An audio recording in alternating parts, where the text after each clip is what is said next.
Today I've come up with a very interesting and a very common topic which is going to be useful for each and everyone who is going to watch this video.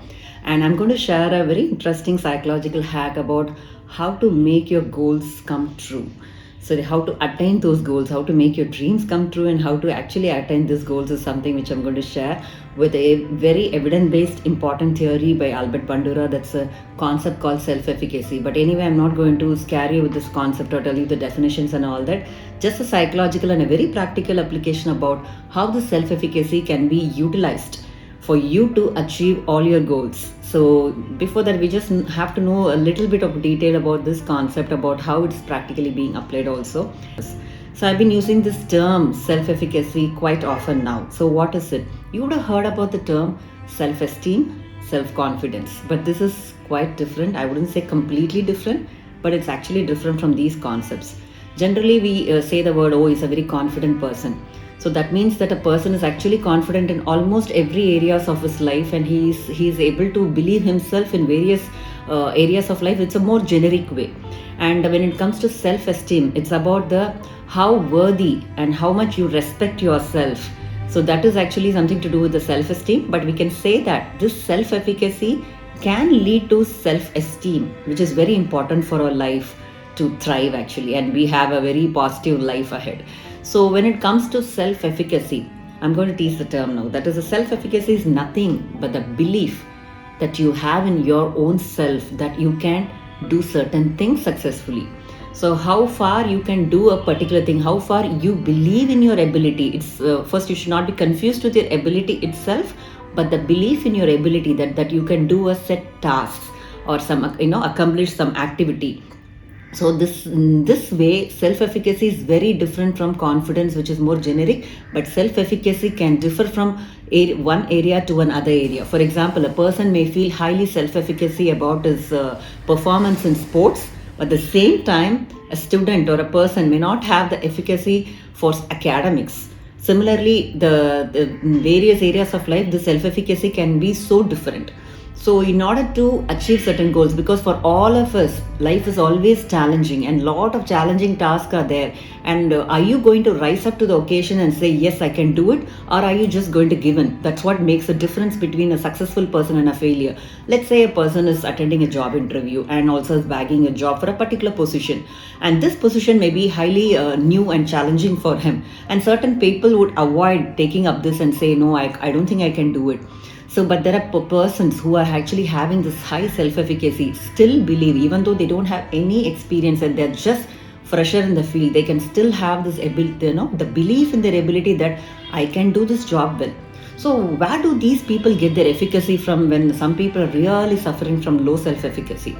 So then that also we need to actually dig into. Only then we can know the treasure of how to improve our high self-efficacy. So before getting the much needed motivation to become high in self-efficacy so that we can complete whatever goals in front of us, right ahead of us, and with much ease, because all of us do have goals. The thing is, are we able to reach that goal?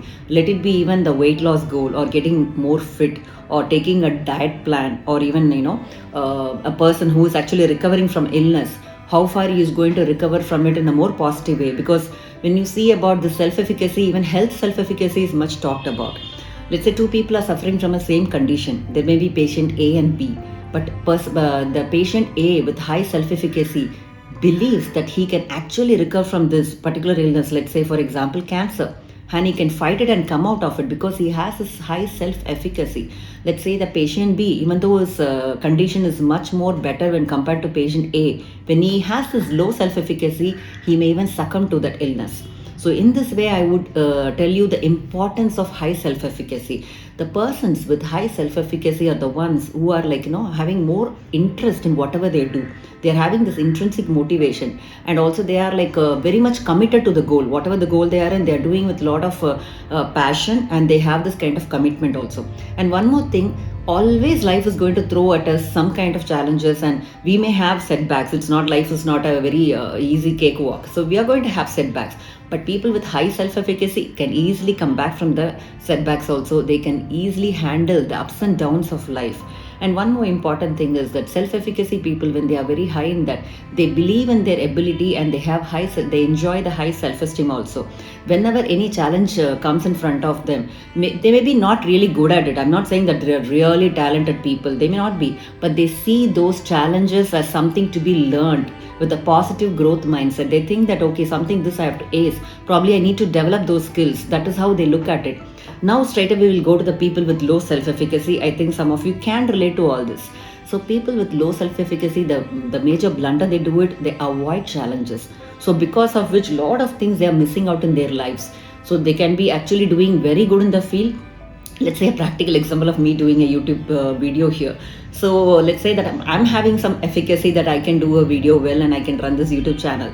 But let's say there are some more capable people, even more capable than me, but still believe that I don't think I'm good enough for this. And I don't know what people are going to say. With this kind of negative thoughts and ideas about their own selves, this self-efficacy has nothing to do with the ability or a capability. It's just that your belief in it.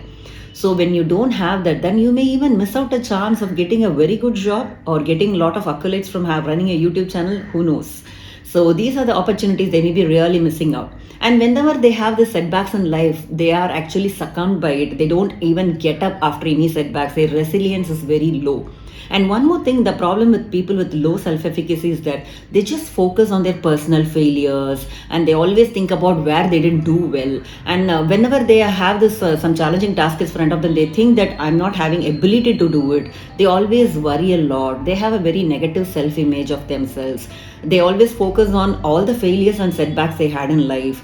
So all this kind of thinking, because as I told earlier, the self-efficacy can breach into the way you think, you behave and feel. In every aspect of our personality, the major core self, it plays a very important role, and it can impact your sense of self. So you may be wondering then why people are having this high self-efficacy and low self-efficacy. Even a same person like me, I can have a high self-efficacy in one area, but I may have a very low self-efficacy in other areas of life. Let's say in sports, I may have I don't think I can do this. Probably I don't think I can go for gymming.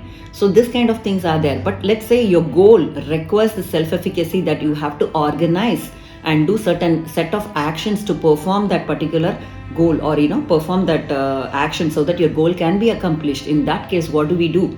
So where do we attain this from? So Albert Bandura says that our self-efficacy stemmed from our mastery experiences, that where we have succeeded from things, where we have tasted the sense of success, then there is no looking back. You feel like, okay, I'm good at it. But when the failure strikes you, you feel that I'm not good at it and I don't think I can do this. That really brings down our sense of self-efficacy. So now, keeping this in mind, let's see how to improve our self-efficacy.